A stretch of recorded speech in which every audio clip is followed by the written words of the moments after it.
Here's a map of the E5, which is 186 kilometers or about 123 miles long, and is described to be done in about 9 days. Of course, Jürgen is so quick that he made it in 8. You may remember from part 1 that I waved Jürgen off in the long valley called Spielmannsau in southern Bavaria to climb over the mountains into Austria, whilst I drove around the valley side. If you look closely, you can just spot him. At the end of the valley, he climbed up this ridge into the fog, past snowmelt streams, finally breaking above the clouds near the Kentnerhütte, a mountain hotel we have stayed many times in early years when I could make this climb with him. The cap-shaped mountain, the Mädelagabe, I could see from the Austrian side as well.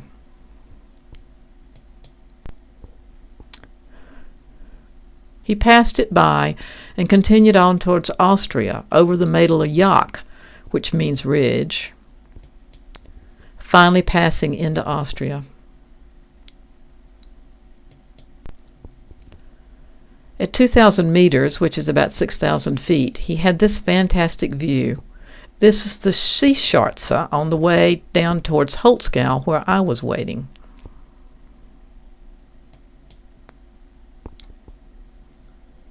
The next morning, I waved him off again as he took a bus with other hikers doing the E5 through the valley to begin the ascent to the Mimmingerhütte, which is over 2,200 meters. Where he stops for a small rest. Continuing on, still above 2,000 meters, the mountain goats are plentiful. They love sunning on the snowfields at that altitude. Looking back to the Seescharze area as he descends to Sams for the night.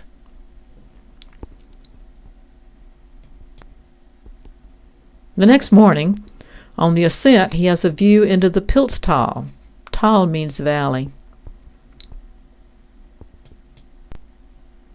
where he climbs the Pilztaler Jochel. Jochel also means saddle. All these strange words. After the Stadel, he's still above 1,800 meters. You can tell because there are no trees in this picture. The wild alpenrose, a member of the azalea family, are blooming. After another good night's sleep, he ascends again, climbing a smaller peak called the Venet.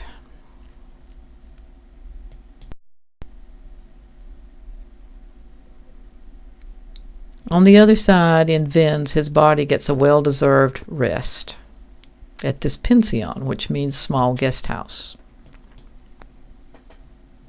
The next morning, day 4, he climbs out and up once more. Can you believe this shot is from a toss-away box camera? This is the Hochsoden in the Ötztal, the area which is best known for Ötzi the Iceman. Reaching the Braunschweiger Hütte, lunch is enjoyed with fellow E5 travelers above 2,500 meters, which is about 7,500 feet, all with a glacier view. One of them snaps Jürgen's picture with the glacier on the high Ötztal. Of course, he must have a shot on the glacier snowfield, my king of the mountain. Another box shot as he heads down towards Zwieselstein for the night. These pictures just make you want to toss away your expensive digital camera and use these instead, doesn't it? On the way down, he has a coffee stop at another which is a high hut where they take cows in the summer to get fat from the grass. Also passing a typical small farm with its own chapel as the shadows lengthen on the side of the mountain. The next morning, he ascends again with the last look back towards the Ötztal Valley.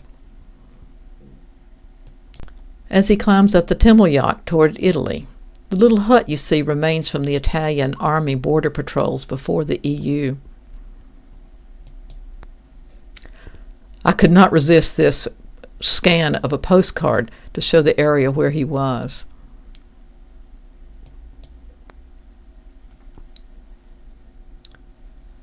Next, he comes down into Mozo, Italy, where he stops for the night at this guest house.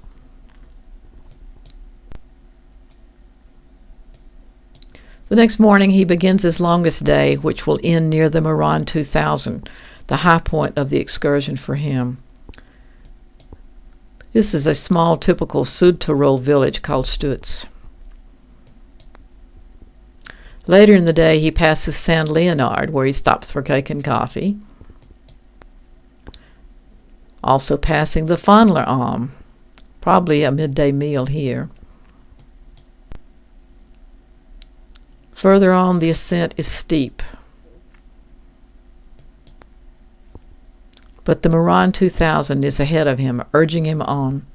The peak is just barely out of the hovering clouds. Before the Meran comes overnight at the Hütte nearby. It's been a very long day. The next morning, leaving the Hütte, he makes the final climb. He is smiling big time because he has proved to himself that he is not yet old iron. And I think you would agree with him as well.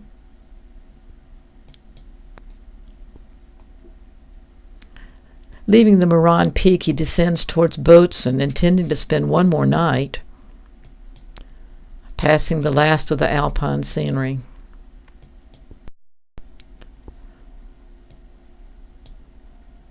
He catches this one last shot of the mountains he's been climbing. However, the pension he usually overnights in is full, so he goes on to Bozen to take a train home. He hopes you've enjoyed trekking with him.